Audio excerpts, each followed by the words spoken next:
Eu começo o programa de hoje falando sobre as cascas das frutas cítricas após o uso pela indústria.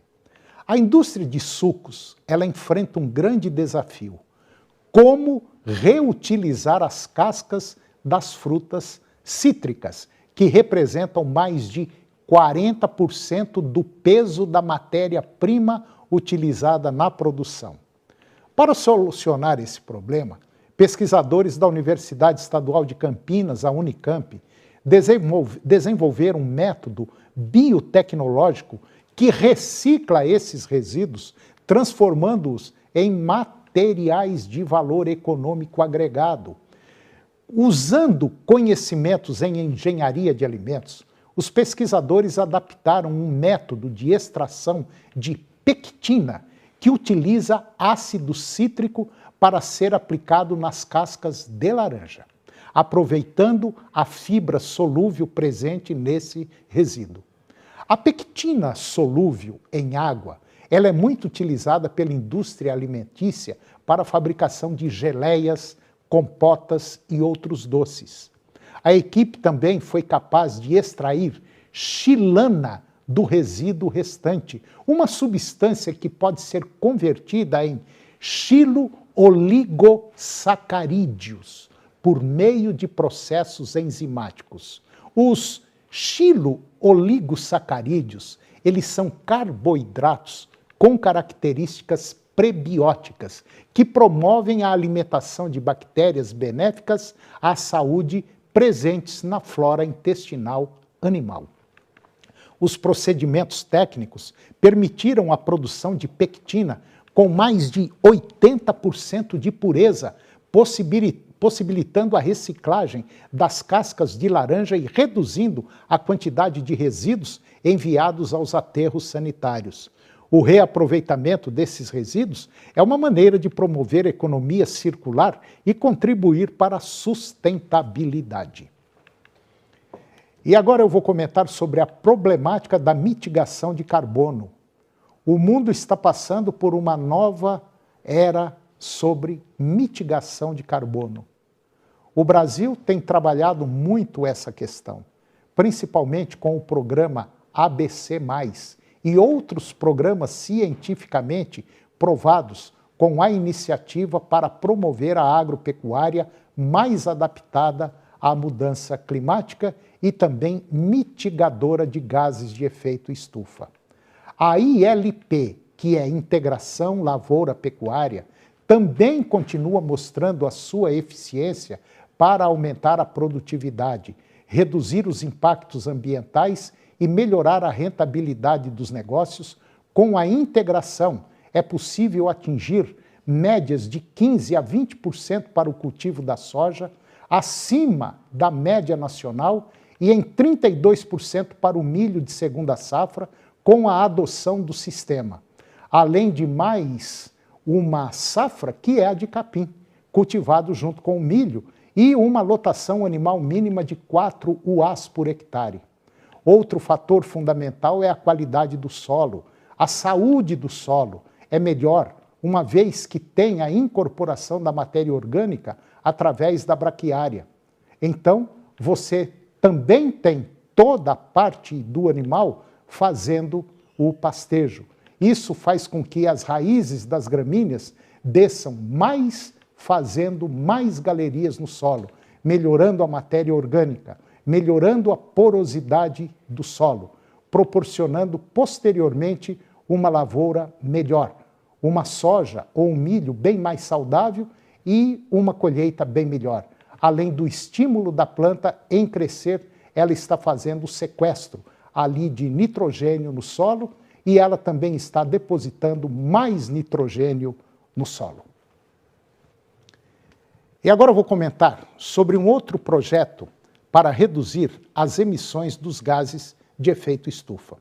Esse outro projeto que reduzem as emissões dos gases de efeito estufa, eles aumentam a produtividade e reduzem os custos e mostra que o produtor terá ganhos consequentemente, e é o programa Soja Baixo Carbono, ou seja, o PSBC. A Embrapa já possui um histórico de dados com quantidade de carbono estocado no solo e em sistema de produção típico de soja nas principais regiões produtoras do grão no Brasil. É o caso do programa Soja de Baixo Carbono. Nessa fase, o programa Soja de Baixo Carbono está quantificando a média desses estoques. O programa Soja Baixo Carbono está avançando para a fase de proposição das diretrizes do protocolo que irá atestar a sustentabilidade da produção de soja brasileira. Tudo isso será feito por meio da concessão do selo Soja Baixo Carbono a sistemas de produção de soja que adotem tecnologias e práticas agrícolas que reduzam a intensidade de emissão de gases de efeito estufa. Por tabela, entram também a produção de outras culturas, como milho, girassol, gramíneas, e finaliza com a produção de carne bovina de qualidade e sustentável. A rastreabilidade da cadeia produtiva segue com importância crescente nas exigências dos consumidores. As discussões sobre o tema na pecuária estão cada vez mais intensas, já que a prática tem o potencial de atestar a sustentabilidade socioambiental da proteína brasileira. Para termos uma pecuária lucrativa, sustentável e sendo peça fundamental dentro dos preceitos produtivos do ambientalmente correto, a cadeia da pecuária deve se antecipar com urgência a sua entrada no modelo produtivo contemporâneo que a ILP e/ou ILPF está pronta para mitigar esses riscos de emissão de gases de efeito estufa e garantir a posição competitiva do pecuarista brasileiro nos mercados internacionais. E agora vamos falar de um dos alimentos mais comuns aqui no Brasil. Vamos falar da mandioca. A mandioca ela é originária da América do Sul e ela é conhecida como Manihô esculenta crantes. Esse é o nome científico da mandioca. E ela constitui um dos principais alimentos energéticos para mais de 700 milhões de pessoas, principalmente nos países em desenvolvimento. Mais de 100 países produziram mandioca, sendo que o Brasil participa com 10% da produção mundial e é o segundo maior produtor do mundo. De modo geral, 40% das raízes da mandioca elas são destinadas à produção de farinha, 20% para a produção de amido e o restante destinadas a usos como mandioca de mesa e alimentação animal. De fácil adaptação, a mandioca é cultivada em todos os estados brasileiros, situando-se entre os 8 primeiros produtos agrícolas do país em termos de área cultivada e o 6º em valor de produção. A mandioca é um alimento bastante versátil que pode ser utilizada de diversas formas no cardápio, como frita, cozida, caldo, acompanhando carne ou até mesmo com massa para nhoque. E esse tubérculo é um dos alimentos preferidos da população brasileira, é um dos mais antigos consumidos na América do Sul, embora não se saiba exatamente qual país sul-americano descobriu a mandioca. De acordo com o Ministério da Agricultura, ela é de origem brasileira. Por isso, o dia escolhido para comemorar a mandioca é 22 de abril, data em que os portugueses chegaram ao Brasil em 1500. Segundo dados da Conab, dados agora de 2022, o Brasil produziu 18 milhões de toneladas de mandioca, ocupando o 4º lugar no ranking dos maiores produtores do mundo, atrás da Nigéria, Tailândia e Indonésia. A Embrapa desenvolveu uma rede de multiplicação e transferência de manivas, que são sementes de mandioca com qualidade genética e fitossanitária. Estratégia que proporciona maior sustentabilidade e competitividade para a mandiocultura. O objetivo é disponibilizar manivas em quantidade e qualidade suficientes e nos períodos de maiores demandas, em função das melhores épocas de plantio. E agora vamos comentar um pouquinho sobre o mercado de grãos, especificamente o milho e a soja. Os preços dos grãos, especificamente soja e milho, são fatores decisivos para a rentabilidade do produtor de leite. A variação desses preços pode afetar diretamente o custo de produção, o que, por sua vez, pode impactar o preço final dos produtos lácteos. Por isso, é fundamental que o produtor de leite esteja atento a este mercado, bem como utilizar dessas informações para, vamos dizer assim, para um bom planejamento produtivo. Durante a semana anterior, o valor do milho ele continuou a cair no mercado físico devido ao andamento da colheita e continua essa redução do interesse de compra, uma vez que os compradores estão aguardando oportunidades que podem surgir nas próximas semanas, com o aumento da oferta. Ponto de atenção: possibilidade do fim do acordo do Mar Negro pela Rússia pode acarretar altas nos preços do milho. Entretanto, a última semana encerrou em um cenário diferente do mercado futuro do milho, após declarações da Rússia da possibilidade da saída do país do acordo do Mar Negro, sendo que atualmente esse acordo representa a única via segura das exportações de grãos ucranianas, e a saída desse acordo pode representar uma menor oferta de grãos no mundo, sendo um ponto de extrema tensão que afetará os preços futuros do milho. E vamos dar uma geral agora sobre o mercado do boi. O valor médio de um boi magro negociado lá no estado de São Paulo, o valor médio está em R$ 3.550 por cabeça.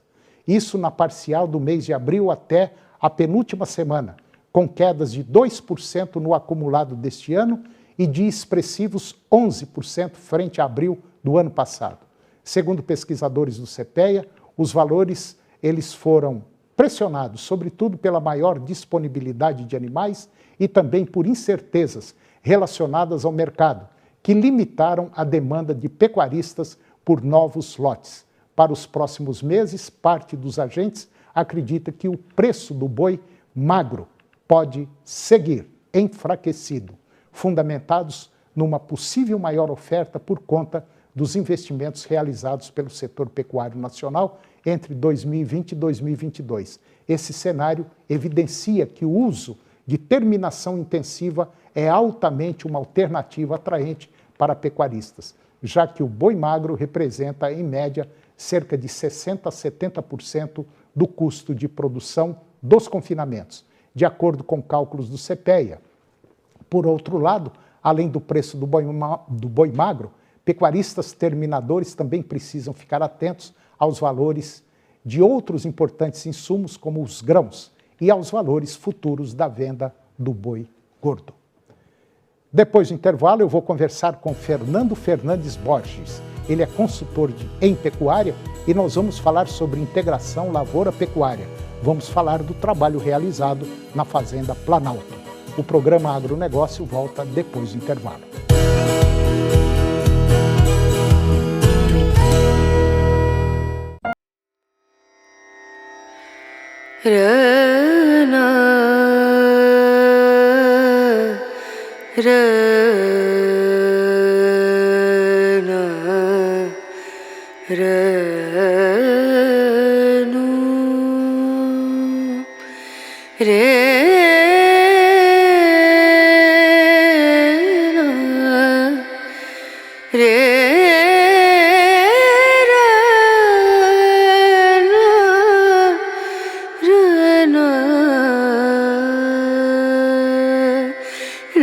नजरिया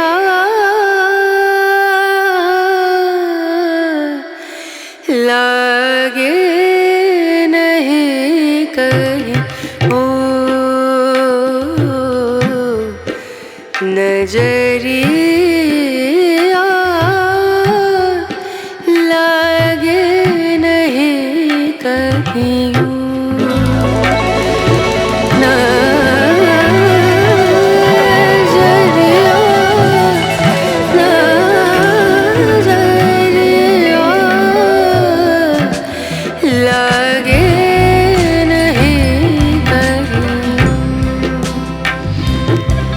La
profundidade. Nutroeste, nutrição animal. Tecnologia de resultados a serviço do pecuarista. Volumoso X-Gold Pasto. Pastagens com raízes profundas. Canal TV Agro, o canal do agronegócio. Olha, eu vou te contar uma coisa. Meu pai é produtor rural há 30 anos. E eu tenho o privilégio de ver ele trabalhar todo dia com muito orgulho do que faz. Ele me ensina muito para que eu possa produzir também algum dia. Ele me ensina sobre as sementes, rentabilidade, solo e muitas outras coisas. Ele cuida bem da produção. Mas eu sei que ele só cuida bem da produção porque há 30 anos o Senar Goiás cuida bem dele. São cursos, assistência técnica, visita, instrução, tudo por ele.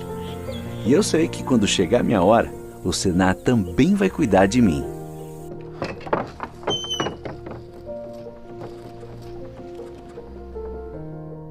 "30 anos de Senar Goiás e que venham mais 30. Agronegócio. Oferecimento no campo ou na cidade. Safra Irrigação 3928-4020. Moinho Fino. A delícia que é o nosso café de todos os dias. Puríssimo. Senar Goiás, a maior escola da terra. Mega Telecom. Soluções em TI e Telecom para sua empresa.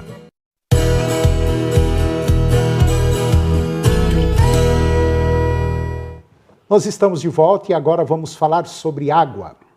Precisando de água na sua propriedade, a Europoços Artesianos tem a solução.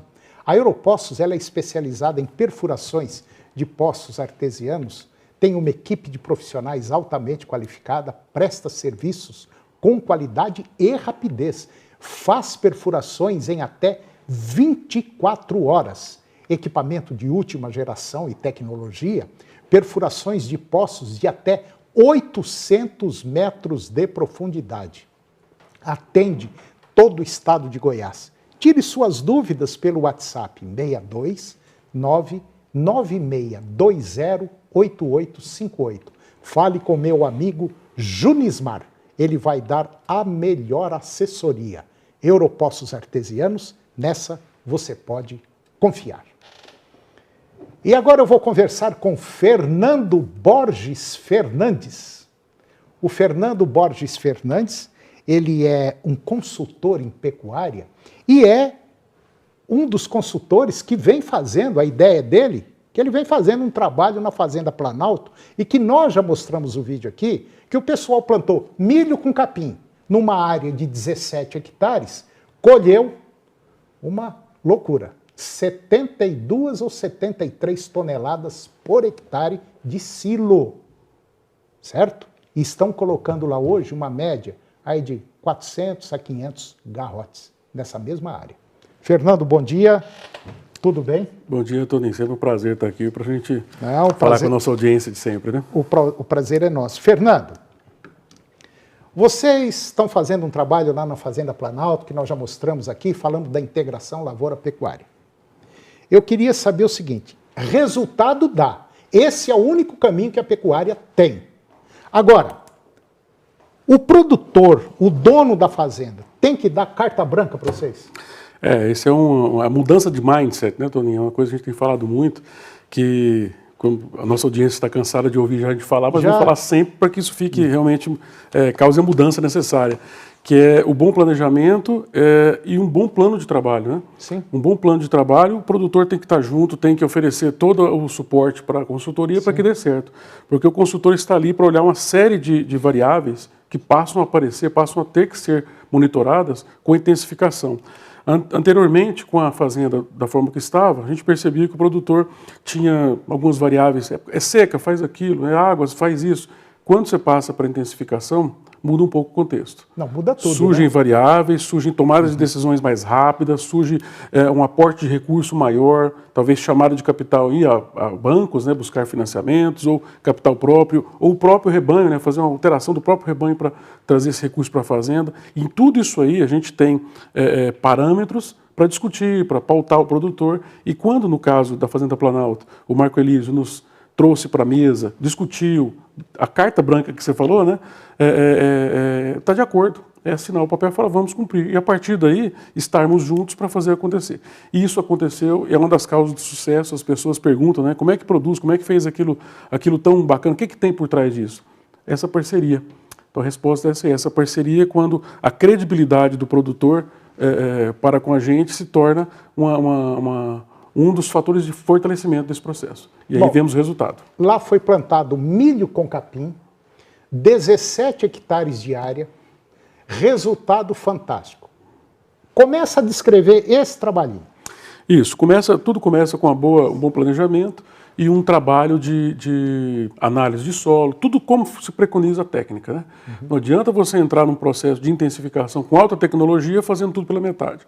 Então, análise de solo, preservação do meio ambiente, análise documental da fazenda, ver onde está a reserva efetivamente, até onde a gente pode ir, onde tem a área de preservação permanente, definição do escopo do projeto com o produtor, qual a vocação da região, né? A fazenda está em que região? Nós podemos abarcar um projeto onde nós vamos ser intensivo em mão de obra, por exemplo. Mão de obra é um fator importantíssimo. Então, isso tudo foi mapeado e a partir desse mapeamento é que a gente chegou num plano de trabalho. Aí vocês plantaram milho com capim, colheram o milho para fazer silo. Tempo, tudo ao tempo, certo? Tudo sem certinho. passar da hora. Milho, buscamos cultivar de alta produtividade, né? Tudo dentro da técnica. Quanto lá? E aí, sobre a semeadura do capim MG12 paredão, nós colhemos o capim para silagem, mais o milho, 72 toneladas por hectare, a um custo médio de R$ 88,00 por tonelada. Pois é. E aí, eu quero chegar ao seguinte. Terminou a colheita, uma semana depois vocês fizeram uma adubação de cobertura. É isso mesmo? Isso, 100 quilos de ureia protegida por hectare, conforme preconizado, para que se tenha 50 pontos de nitrogênio. E o capim já está lá para quem quiser ver, né? Acho que já divulgou, teve lá com o Marco, e está lá para quem quiser ver o resultado que vem depois, né? É uma pastagem de excelente qualidade, silagem para seca. A gente vai poder passar aí com cerca de 400 animais durante 120 dias, nós estimamos, havendo necessidade. Dá né? mais, né? Dá mais até animais, mais. Mas ele não quis carregar muito, né? Não, a gente sempre coloca na conta para que a surpresa seja positiva. A hora que chegar e falar assim, tem silagem sobrando, nós podemos vender a silagem, hoje é um ativo de altíssimo valor, né? 350 na época da seca, 350 hoje, tá? Na época da seca, 400, 450, ano passado chegou a R$600 uma tonelada de silagem. Bom, e aí é o resultado do pasto com os animais. Quer dizer, esse pasto é aquele pasto que foi aquele capim que foi plantado junto com o milho. 72 toneladas de silagem e um pasto verdinho, 17 hectares com 400 animais em cima. E aí cabe dizer que não acaba por aqui o uso da tecnologia. Agora começa uma nova etapa, que é o manejo do pasto. O manejo da pastagem hoje é um dos pontos fundamentais, porque até eu ouso dizer que chegar até aqui é mais fácil do que daqui para frente. Porque aí vem o manejo correto de momento de entrada, momento de saída dos animais, tirar aquela picha que tem de que adubar a pastagem é uma coisa que não dá resultado sim, está aí para quem quer ver, né? E sempre adubando, trazendo os animais no ciclo mais adequado possível. Esses piquetes aí vão ficar em torno de 2 hectares, né? O módulo anterior de 1,5 hectare. Tudo com cerca elétrica móvel. No módulo 2, tudo cerca elétrica móvel, né? Pastejo em faixas. E aí a gente vai perceber que a mão de obra é fundamental, maquinário correto, a gente tem que buscar isso aí sempre, deixar claro o produtor, né? Não o aproveitamento que você tem é importante, mas algum investimento precisa ser feito. Não há como você mudar de tecnologia sem fazer os aportes necessários de benfeitorias, tecnologia e capacitação de mão de obra, né? Olha, 1 tonelada de silo a R$ 88,00. Vamos botar 90 para ficar uma conta mais certinha. R$ 90,00 uma tonelada de silo. Você trata de um bocado de animal durante o período da seca. Ou seja, se um animal comer aí por volta de 10, 12 quilos por dia, 1 tonelada vai tratar aí para não tratar de nada, de 7, 8 animais. Agora, o que chama atenção é o seguinte, nós estamos no mês de abril, final de abril já, finzinho de abril, está acabando o mês de abril. Eles vão ter pasto maio, junho e julho. E vão ter o silo para tratar do animal na seca. Ou seja, e esse pasto que o Fernando estava falando, eles vão tratar esse pasto com muito amor e carinho para daqui a um ano, quando chegar na época das águas, fazer silo de novo. Isso mesmo. É simples assim, né, Fernando? E outro ponto importante, Toninho, quando se fala de silagem, já se vem logo à mente que é a questão de confinamento para terminação. Nesse caso, não é esse o objetivo. O objetivo é desafogar a fazenda de forma estratégica para que na época da seca, quando que vem aquele desespero, né, bate o desespero, sim, a gente tenha comida. Esses animais vão passar em mantença, não em engorda, mas vai ter uma manutenção. E quando vier o pasto, que aí vem um pasto de excelente qualidade, esses animais vão estar adaptados, prontos para continuar um ganho de peso e com isso a gente curta de uma forma interessante o ciclo de vida desses animais. Fernando, quanto é que ficou? Tudo pronto, tudo pronto. Pasto verdinho com gado lá em cima e o silo prontinho. Quanto custou por hectare? Tudo pronto. R$ 7.400 por hectare, até agora. E daqui em diante tem manutenção de cerca elétrica, que é um custo bem baixo quando você fala de manejo em faixas, né? A adubação de manutenção, que isso precisa estar na conta sempre do produtor. E uma das coisas interessantes que esse tipo de tecnologia permite é que no ano que vem nós podemos tomar a decisão de abrir pastejo nessa área, continuar com pastejo nas águas, ou deixar essa área vedada para fazer a colheita. E aí vai ser colheita só de capim, mas pode ser que dê até 3 cortes, né? Se a gente não colocar os animais. Ou colocamos os animais nessa área e pegamos outra área de pasto, né, um pouco mais de qualidade inferior, e fazemos toda a reforma novamente, com milho, depois outro capim, e assim ciclando toda a fazenda, e daqui a pouco nós temos toda a fazenda com o melhor tipo de capim possível e a melhor estratégia a ser adequada na atividade. Para encerrar nossa conversa é o seguinte: 17 hectares. Nesses 17 hectares, hoje, tem 400 garrote. 400. Em condições normais, esses 17 hectares dava no máximo para 20 vacas. Ou 34 garrotes, né? Ou 34. Precisa falar mais? Acho que não, né? Está dito, né? Está tudo dito, né? Fernando, mais uma vez, muito obrigado pela sua presença, muito obrigado mesmo. Um grande abraço e eu espero tê-lo mais vezes aqui, que eu tenho certeza que vocês vão voltar muito mais vezes aqui. Obrigado, Fernando. Muito obrigado, Lin. Fica a mensagem. E o programa de hoje chegou ao fim. E eu termino o nosso programa com a seguinte frase: a aprendizagem não ocorre quando se tem todas as respostas, mas quando se convive com as perguntas. Muito obrigado pela sua companhia, que Deus nos abençoe e até o próximo. TV Serra Dourada SBT Goiânia. As notícias do esporte goiano e nacional do jeito que você gosta. Serra Dourada Esportes, daqui a pouco às 11h30. A seguir, Primeiro Impacto Continuação.